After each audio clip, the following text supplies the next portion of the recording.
All right. What up, peoples? What's going on? Bobo here with BrassReel Brothers. Thanks for joining me for another episode of BrassReel Tonight. Don't worry. I got a review coming out this weekend. It's to be a little surprise, but it's going to be a fun one. It's not a ton of great stuff coming out this weekend that I'm super excited about, but there will be some review. I promise. I'm going to do a review every weekend. In fact, let me reiterate to everybody who's joining me. Again, my 6, maybe digress to 5 fans now. But thank you to everyone who's watching and ever watches. But I am going to always do my reviews. Just because I'm doing this show now doesn't mean I'm stopping doing my reviews. And in fact, if you have any time you want to look at my Facebook, or excuse me, my YouTube page, the home page of it, I've actually changed all kinds of categories. I've really updated it a lot more to show people that maybe stumble upon the page that I have a lot more to offer. And it does section off the reviews from the live streams right away. So I want to make sure that everybody knows I'm not switching this up and I'm not stopping reviews. I'm just doing more. I just want to add more to the channel. I want to make it everything. You know what I mean? As much as I can put into this, I want to do. Excuse me. Every time I always get something in my throat. It never fails. It's like Murphy's Law.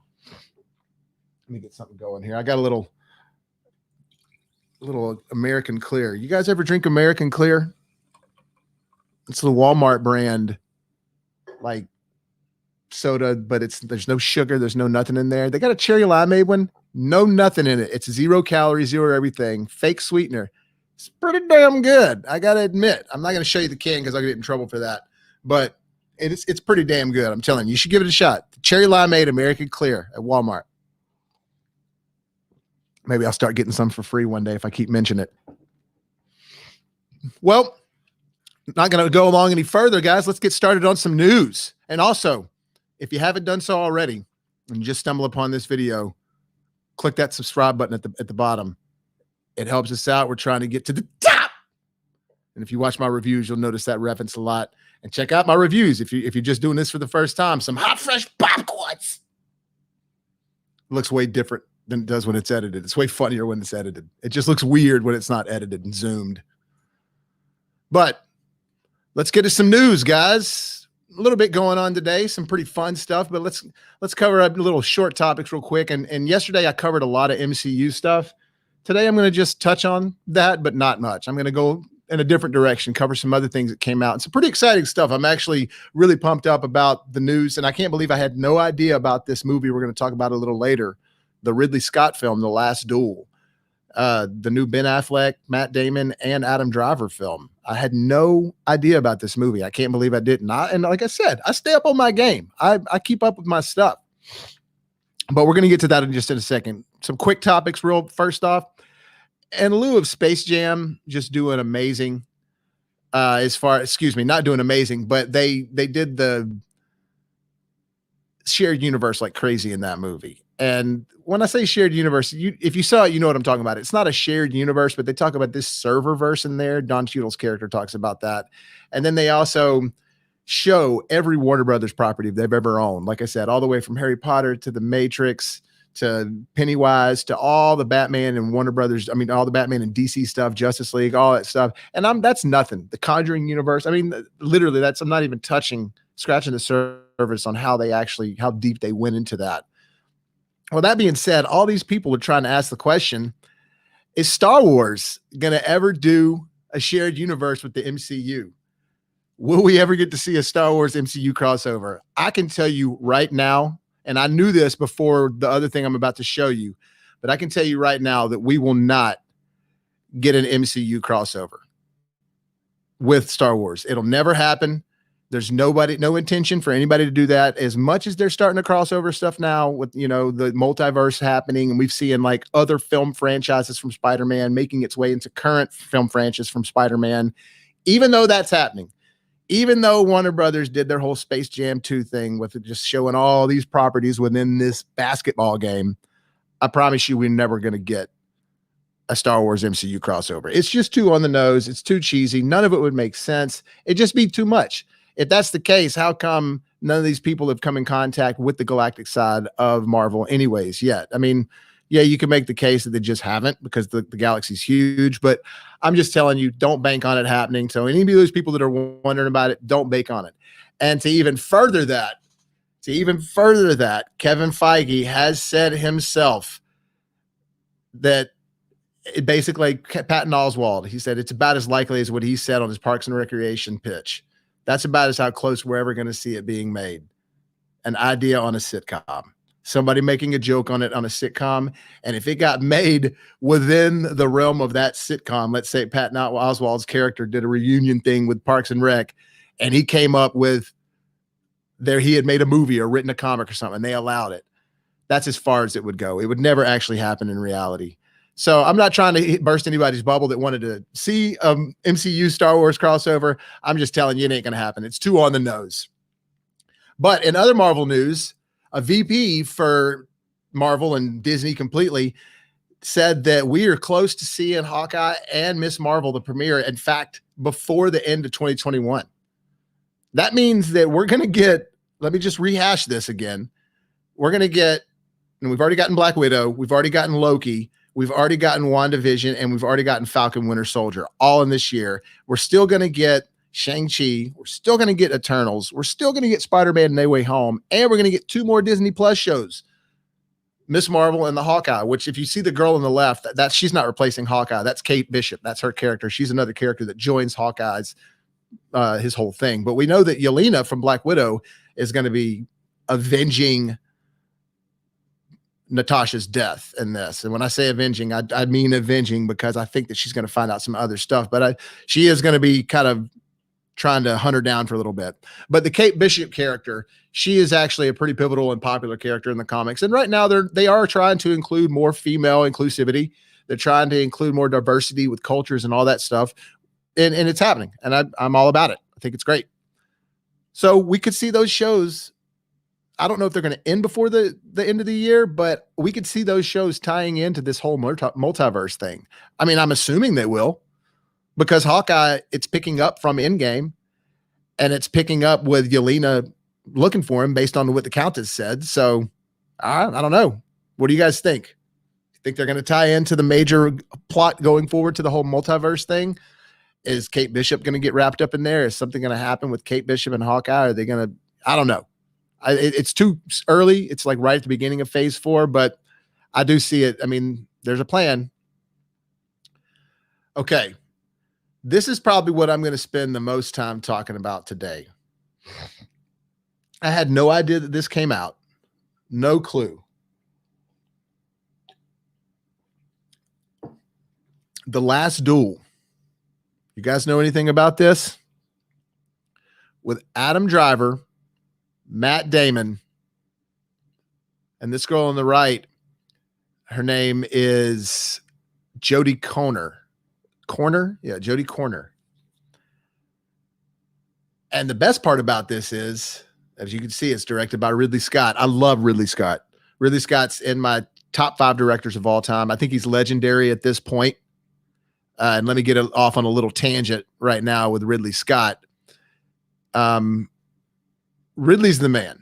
Ridley is one of, like I said, one of the best of all time. In my top 5, he's created some classics that are just amazing. And, let me just show you a few of them. The one he's most well known for, Alien, which, yeah, it's great. Great film. Monster horror classic, started a whole genre. Everybody knows that this movie is responsible for a ton of things in Hollywood. So many people have tried to remake this film. Most filmmakers, it's part of their top 3 of inspirations to become a filmmaker. But then we got, still in the sci-fi route, Blade Runner, which, come on, if you guys haven't seen Blade Runner, amazing. Now, some people don't dig the story a whole lot, and the story is a little wacky, but graphically, you can't deny what this movie was when it came out. I mean, and this is a little advertisement for the director's cut, final cut. So don't pay attention to that little 12/18/07 thing. This movie came out way back in the day in the late 70s. I mean, it was I say late 70s, maybe early 80s. I apologize. another thing I didn't do my homework on before I did this, and I know that movie well. For some reason, I like Dr. Evil says, I don't know dates. You guys like Dr. Evil? But another one that's one of my favorites was Prometheus. Prometheus, to me, was underrated. I think a lot of people dogged on it a little. I thought that it was a perfect tie-in to the Alien series, and it is. It connects completely, and the whole ship you see right there and the engineers, that's the whole thing with the original Alien. But a lot of people have only seen like Aliens, or they've only seen Alien versus Predator or something like that. They don't ever know about this ship. They don't understand the depth that Ridley was trying to go for when he made this movie and connect it to Alien. I think it connects beautifully.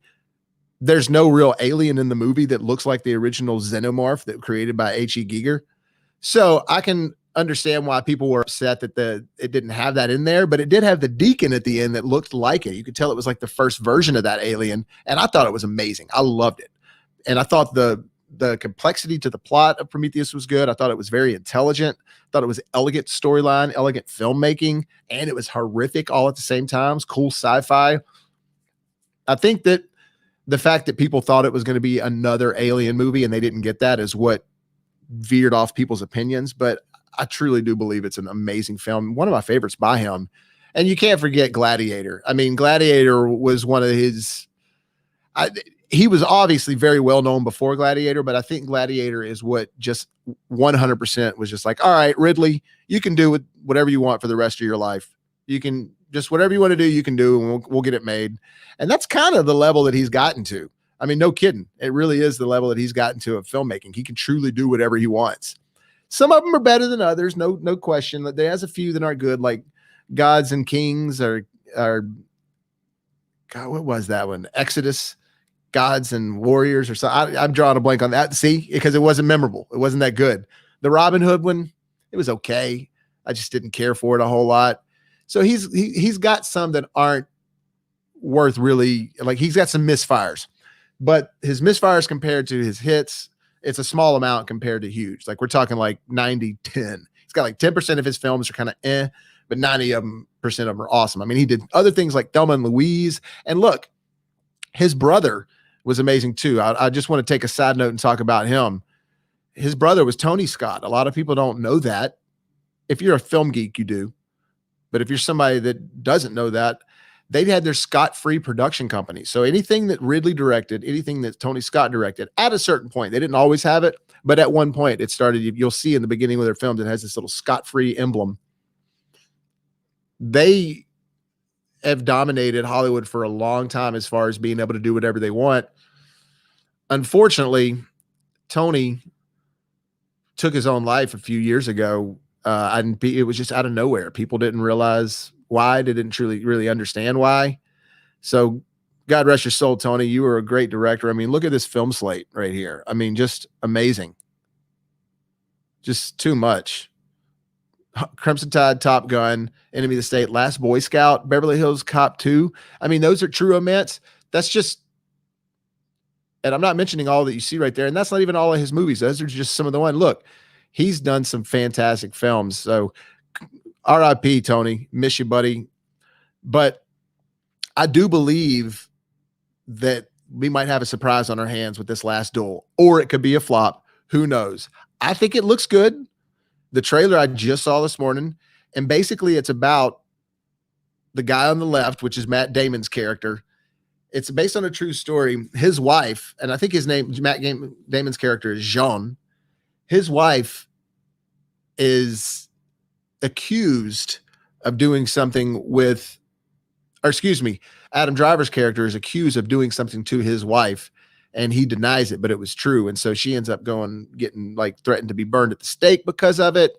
And, you know, the story there is fine. I just think the fact that it was medieval times is what's going to make it enjoyable, because people went to great lengths to, you know, fight for their passion back then. It wasn't the same thing as it is now. You know, now you just let things roll off your chest because you don't want to go to jail for killing somebody. But back then you did kill somebody. And apparently this is about the last sanctioned duel between Adam Driver and Matt Damon. And as you can see, that's Adam Driver and Matt Damon right there. And they don't look too different.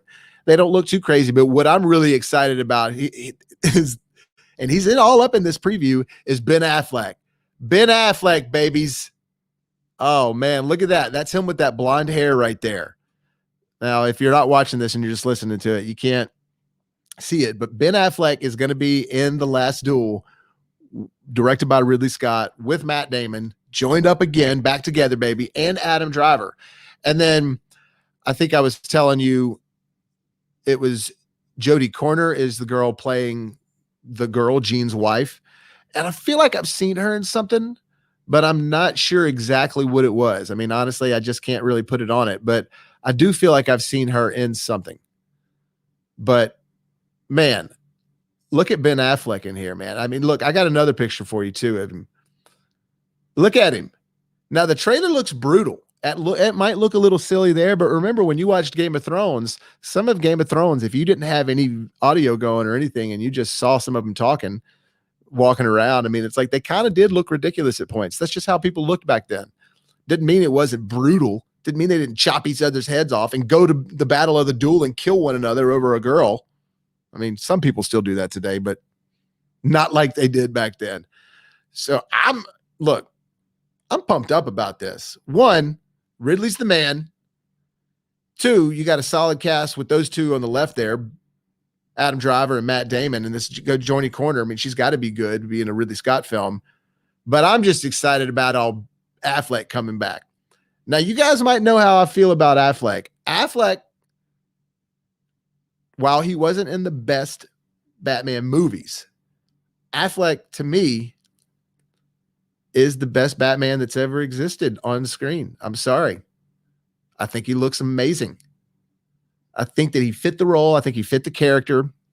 I think that he showed that he has what it takes to have that grit and the darkness that Batman has. Bruce Wayne is actually the facade. Batman is who he really is. But I thought he was great as Bruce Wayne. I thought he was great as Bruce Wayne when he was in the facade.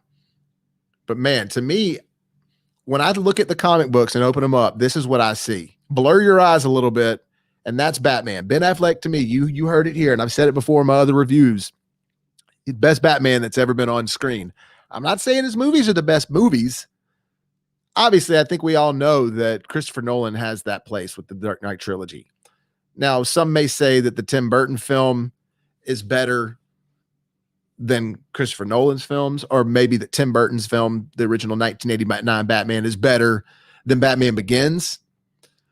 I can see the argument there, and I can see why you might enjoy watching Batman 1989 better, but I do think that Batman Begins is a better movie, and I think as a whole, that vision that Nolan had, even with Bane having to take the place of Joker being in part 3 also, because Heath Ledger was supposed to be in the third before he died. They had plans to keep that character going with something else. Not saying that Bane wouldn't have been in it, but we might have had some sort of really dual thing going on.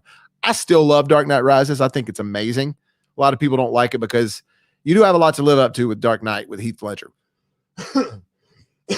But I still think Affleck is the best one on screen, and I thought that he really showed his acting chops as Bruce Wayne and Batman in that movie.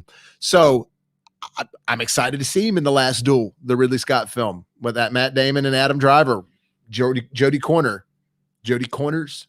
That's hard to roll off the tongue. Corners, Jodie Corners. I don't know. Anyways, I want to say Jodie Connor. That just sounds. I know that's not it. It just sounds. It's easier to say. But what do you guys think? Y'all excited about The Last Duel, directed by Ridley Scott, starring Ben Affleck, Adam Driver, Matt Damon, and Jodie Corners? I said it. I'm excited about it, but I'm always excited about anything Ridley does. I never judge his stuff based on any of his flops. I'm definitely always excited about it because, like I said, 90% of his stuff is gold, in my opinion. All right, moving on. Oh, excuse me, lost there.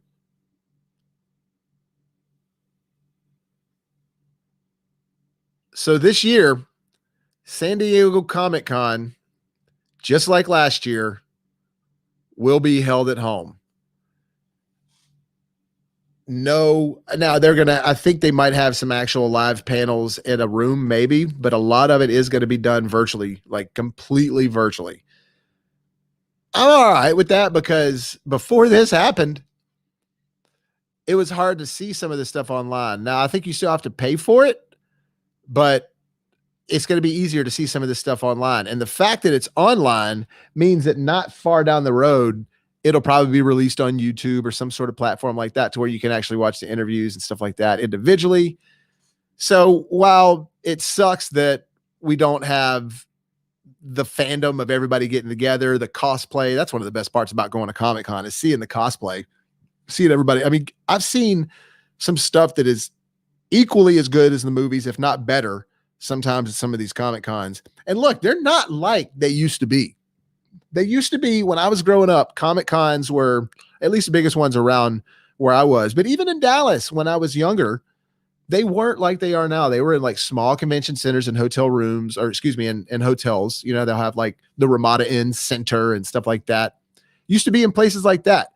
You could make the lap in no time quick. Nowadays, this is just one room.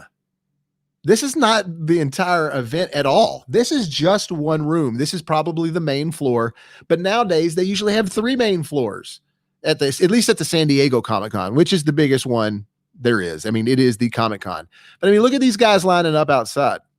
I mean, and this is actually how it's become in Dallas, especially at the Grand Prairie Convention Center, which is my favorite one to go to. Me and my buddy Ryan used to go to that all the time. It's actually shaped like the ship that moves on the sand, that like the ground ship that moves on the sand and Star Wars, the first one and New Hope, the Jawas, they're like big moving ship.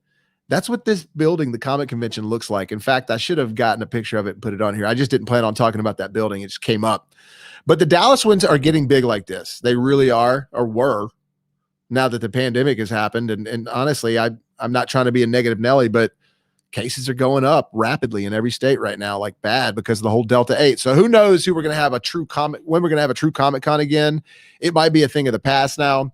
It's something at least I was glad I got to do. I got to wait in these long ass lines like this one right here that you see. But it will be completely online this year and done virtually, which, like I said, that might be okay. Now, one of the things I'm actually a little bit upset at is it's going to be like nothing but comics. Now, I know that you're saying to yourself, why are you complaining about nothing but comics, Bobby? What's the problem with that? Well, I'll tell you the problem with that. And let me get to my other screen here. Is because Comic Cons didn't used to be that. They've turned into films. And we do have a lot of comic book readers out there, but not like there used to be. Now it's integrated with toys, it's integrated with the film and stuff like that. And this year it's just kind of weird. I don't know. And tell me what you guys think. But doesn't this look, it's just all Comic-Con stuff. Nothing but Comic-Con. Excuse me, not Comic-Con, all comic book stuff. Actually, I got the wrong screen up there. Well, now that I show it, that's the only movie stuff that they got going on. Period. And I mean, it looks all right, but that's it. And none of it's new. All of it's old movie stuff. It's all like, look, episodes of old Star Wars stuff. Episode 3, Revenge of the Sith, Willow, Little Shop of Horrors, Superman 1978. Yeah, all that stuff's great, but that ain't nothing new. So why are we getting all this as film stuff on there? Goonies, Wonder Woman Bloodlines, which was an animated deal. I mean, come on. I don't know. It's just making me mad that that's on there. Yeah, they're going to have a Snake Eyes event, which I'm looking forward to Snake Eyes a little, but I got to say, I mean, is it really going to be all that great? Is there any crews out there that are really clamoring for another G.I. Joe movie? And remember when they did Wolverine Origins, as much as I can enjoy that movie for what it is, it's a bad movie. It's done really crappy. And they abandoned that X-Men Origins title real quickly. So apparently they were going to do a Wolverine Origins, a Magneto Origins, some other Origins, maybe Xavier Origins. And they kind of combined that into the X-Men First Class, which again, they lost the Origins subtitle quick or tagline quick. But they're doing a whole discussion on Snake Eyes, which that's fine, but they're taking that away from the Comic-Con and doing that a full day. Actually, they're doing it today. So I don't know. Like I said, I'm kind of excited about seeing Snake Eyes. I don't know if I'm going to go to the theater to see it, though. To be honest, I hate to be negative Nelly like that, but I probably won't go to the theater. Moving on a little bit more Comic-Con stuff that is about comic book movies. Jai Courtney, you guys know him, that played Captain Boomerang and Suicide Squad. He's been in multiple other things. He was in Die Hard 5. What is it? A Good Day to Die Hard? I don't watch that movie. I don't even think I've seen it fully way through. I love part 1 through 4, but part 5, no way. Anyways, he's saying that Suicide Squad 2 is very violent, but it has immense core and a ton of heart to it. And that's not the only person that said that. There's a lot of other people that are saying that. I mean, that's Jai again right there too. Just a little more cool looking Jai. I think it's Jai. Maybe it's Jay. If it's Jay, I'm an idiot, but it sounds like Jai. Or it looks like Jai. Jai, that's probably Jay. Watch. Now I'm going to get a bunch of flack for that from my 6 fans. But everybody said that this movie has like A+ all over it. It's getting 10 out of 10 from everyone. They're saying it's the best DC movie made. They're saying you'll be amazed again, like he's saying right here, that how violent it is, but how much core and heart it has to it, and how you'll be truly into it. You might even shed a tear. And it's hilarious because it's James Gunn. We all know James Gunn's awesome. We know that he can do, I mean, with Guardians of the Galaxy, he truly integrated comic book world and seriousness into comic book humor all at the same movie. And so like, just while you were thinking Peter Quill as Star-Lord is a badass, you're also laughing at how goofy he is. And that was hard to do, but he pulled it off. So if he could do that in those 2 movies, I'm sure he can do it in Suicide Squad. I'm pumped up about that. And I'm glad that they hung on to Captain Boomerang. I thought he was a good character. I like Jai Courtney as that dude. I thought he was funny. Him, Margot Robbie, they were kind of one of the things that really worked well about the first Suicide Squad film. Kind of surprised they're not getting Will Smith back. I mean, maybe he wanted too much money, or maybe, I don't know. Who knows what happened there? I'm not sure, but I didn't mind his character. They kind of focused on him a little too much, but I didn't mind his character in the first one. However, the Suicide Squad thing is kind of about switching it up a little bit. You know, you're always pulling from a different character. So like in the next Suicide Squad movie, there'll probably be different characters. And I guarantee you this movie is going to be a success because of the hype it's already getting. And there will be another one because of the success of this movie. So who knows? I'd like to see what we're going to have in the next one. You guys got any thoughts of who they're going to have in the next Suicide Squad? Now, one of the things that they are covering pretty well at the Comic-Con, and I'm excited about this, is the new Dexter Revival. And I kind of like that they're calling it the Dexter Revival and not Reunion. Even though it says Dexter Returns right here, it still is a Dexter Revival. That's what they're referring to it as. I think that's awesome. I think that's a cool thing. I've never heard of the shows being called a revival, and I feel like it fits the Dexter character well. Now, I don't know if you guys like the Dexter show. I loved Dexter. I thought it was amazing. It truly was. Now, the eighth season, I'll give it to you. That was kind of They lost it. They ran out of steam, and it was pretty evident, and they ran out of steam fast. But 1 through 7 even. 1 through 6 for sure, but even season 7, I'll argue with everybody, some of the best TV ever made. Up there with Breaking Bad, up there with Game of Thrones, which I think is a little overrated, but still good. It's well made, at least. But Dexter, to me, now it might be because I love horror so much. It might be because horror is one of my favorite genres, and if somebody made me choose a genre, I might even choose horror over superhero stuff, just because there's just so many subgenres of horror, and there's subgenres of superhero films. But anyways, I'm getting off on a tangent, and maybe that's why I like Dexter so much. Maybe that's why the show appealed to me. But I thought that the characters were great. I thought Deb was awesome on there, which she's coming back. I don't know if you guys knew that. Jennifer Carpenter, which I think she's an awesome actress. She's coming back. Now, my thoughts, I've said this before, is I think that she's going to be a flashback of what Harry was in the original Dexters. Harry was his dad, but his dad was dead, but he was like a ghost that sat there and talked to Dexter, and Dexter would like reflect with his ghost dad. Ghost dad. Hope we got somebody that got that joke. And I think Deb might be that to Dexter in this. I think she might be the ghost Deb talking to him and her reflecting back and forth. Also, John Lithgow, I think he's going to be in it. And he was the Trinity killer in part 4. Spoiler alert. But that's not a spoiler alert because you know who he was at the beginning. This is a spoiler. He died in part 4, and we all saw that happen. He very much died, but he's going to be in this. But rumors have said he's only been on set for 1 day. So I bet it's a flashback. I bet it's something that Dexter like flashing back before he like decides I want to kill again. But man, I'm pumped about Dexter coming back, and I'm glad that they're going to do something that maybe rectifies that 8th season, because I can handle, if this season's awesome, I can handle 1 through 9 and 1 season being bad. I can handle that as long as it ended on a good note. And nowadays they revive everything. So I'm pumped up about that. I think it's going to be great. Speaking of some other horror, Chucky. Oh, you guys know about the Chucky TV series. I've talked about this before. I'm not sure if you guys have listened in the past about it or have heard the stuff, but I'll repeat myself. This is a show coming out on Sci-Fi, done by Don Mancini, the original creator, who's been in control of Chucky the entire way through, except for the remake.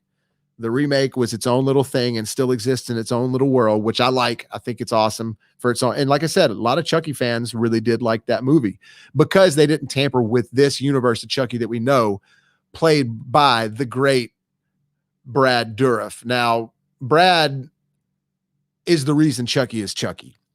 He is going to be playing Chucky and doing the role of the character Chucky in the show. Now, obviously, that's just a voice. But if you guys know Chucky, if you're Chucky's fans, you know he's Charles Lee Ray. That's Chucky's short for Charles. And they're actually going to have this little kid. Let me find him. Oh, where is he?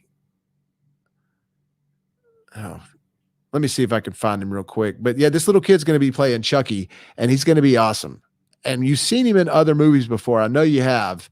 And if he's not, and I thought that I'd attached him to this stream, and maybe I didn't. I'm sorry, guys, but I'm not going to look long for him if he ain't on here. Oh, here he is. So this little kid right here is going to be playing a young Chucky. And how perfect is this? This is, I mean, look at that. Now, I don't know if this is a shot from the show that they're filming, because they're filming it right now. I don't know if that's little young Charles Lee Ray, but I do look at the colors in there. It is some of that good guy color stuff. And when I say good guy, I mean that's the name of the brand of doll Chucky is. So for those that you don't know. So I think that's, I don't know. To me, I see the color scheme there.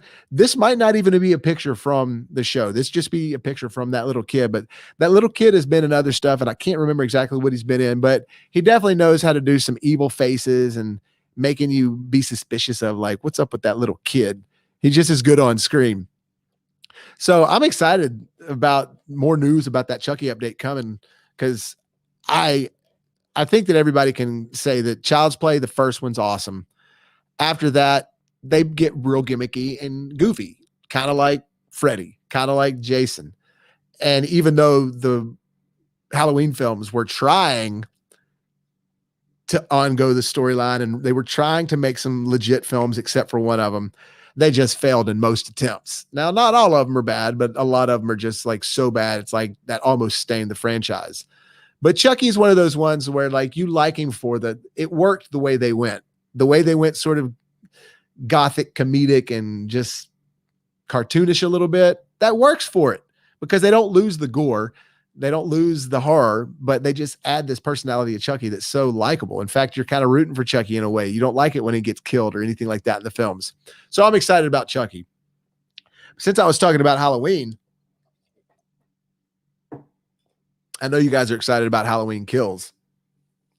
And that comes out at the middle of October, I think. I think it's October 15th or 16th. I have to relook at that. But Film Magazine just released these new photos. Now, this is the cover. And I think we've all seen that a little bit with Michael Myers. If you're a horror fan and a Halloween fan, I loved the 2018 reboot or revival, if you will, because it was connected to the first film. I personally wish they would have connected it to part 1 and 2 and then just canceled the others out, but they canceled 2 out as well. Cause I thought 2 was equally as good, not equally as good as part 1, but almost as good in my opinion. I know a lot of people disagree with me, but I really like the fact they're going with the burn mask because he was in the house that was burning up. And they've released a lot more pictures that are better than this one. This was obviously just the cover, but this is them. Now we've seen this in the trailer. This is Laurie Strode and her daughter and her granddaughter. Now, again, we saw this in the trailer, them going, Laurie Strode's all bundled up right there. Cause she had been stabbed, and this picks up right after the 2018 version, which I'm happy about. I like it that it's picking up like literally from the moment, from the minute, from the second. And like I said, we saw this in the trailer, but we just get a clearer image of them in this. And just, I don't know. I like the idea that they're looking at something that maybe looks a little creepy. Who knows? But man, I'm a huge Halloween advocate. I love the big three. And when I say the big three, I'm talking about Freddy, Jason, and Michael. But I'm super stoked, especially when I see this picture. Oh, man. Dude, and they are just bumping up the gore, man. You can tell that this movie is going to be just like everybody was worried about the kills that they saw in the trailer, and everybody's like, well, they just spoiled the movie for us. I don't think that's the case. I don't think they spoiled the movie for us at all. I think that what we saw in the film or in the trailer was just the opening scene. I don't think that we're going to have, I think that we're going to have like 25 plus kills in this movie. I could be wrong, but that's my feeling. That's what my gut tells me, because I've heard the screenings from people have said this movie is awesome. It's like Halloween on acid. People have described it like that. So I'm stoked. Again, I thought David Gordon Green did a great job with the 2018 one, written by him and Danny McBride, which is really unexpected, but it doesn't surprise me. Because, you know, a lot of people equate horror with comedy. They kind of work in the same way. It's punchline driven. Anyways, I thought that it was just, they did a really great job with that. They handled it really well. So the sequel usually tries to up the ante on things. I'm hoping that they do with this one. I don't know if you remember this guy. This is another shot from the sequel, but that was the guy who was Laurie Strode's daughter's boyfriend at the dance. And remember his cell phone, he threw her cell phone in the punch. And so they kept him alive in the last one for a reason. And I'm hoping we get just a brutal kill scene with him in this one. And like I said, the kill scenes are supposed to be horrific in this. So I'm pumped up. We don't have that much longer to wait, guys. We've only got about 2 more months, a little less than 2 months. So that's going to be here before we know it. And I got a big treat coming out for the Halloween, the BrassReel Halloween, a BrassReel Halloween. I got a huge treat coming up for that. So get ready. It's going to be a chore. It's going to be a lot of work, but I'm excited. And I'm sure if you can tell now that I'm talking about it right after Michael Myers, there will be some Michael Myers involvement in there. But since we are still since we're still talking about some horror, let's end it on one more horror thing that I didn't know much about this. And I just saw this today, but apparently James Wan has a new movie coming out, called Malignant. I didn't know anything about this. I didn't hear anything about this. I'm excited about it. Do you guys like James Wan? I thought Insidious was phenomenal. I really enjoyed the hell out of Aquaman. I can't say that the Conjuring movies are amazing. I really enjoy watching them. I don't think they're all that great. I don't think they're all that scary. They're well made. They're just not all that scary. But I do think that James Wan has a good vision. Insidious is awesome. Insidious is one of my favorite horror films, modern day horror, at least when it comes to supernatural stuff. But I'm excited to see what's going to happen. It comes out September 10th. And I don't really know anything about the plot of it. Not a lot of people do really know about the plot. They just know that this poster is causing little questions to develop. And I think that that's cool when we don't know a lot about what's going on. I say, not that I don't want to see trailers, but I say show as little as you can, and then you're going to enjoy the movie better.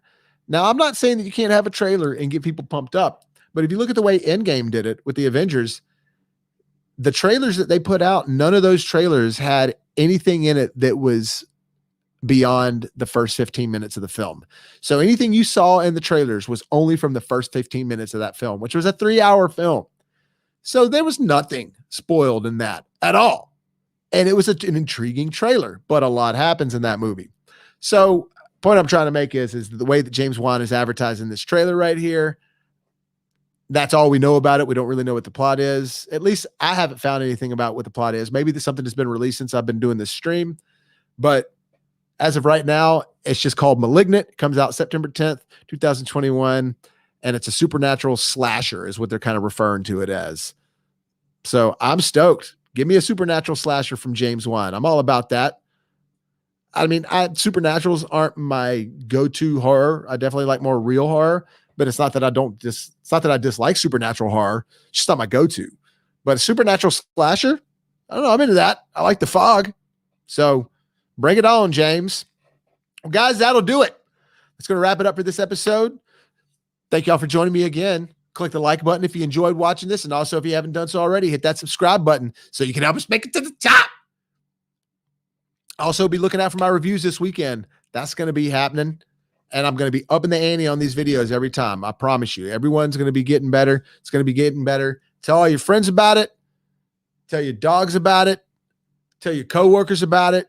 Help me get up there so I can bring y'all more and more news. Maybe I'll be your main hub, like I said, to get all the movie news one day. Well, love you guys. Thank y'all again so much for tuning in, and I will see y'all mañana.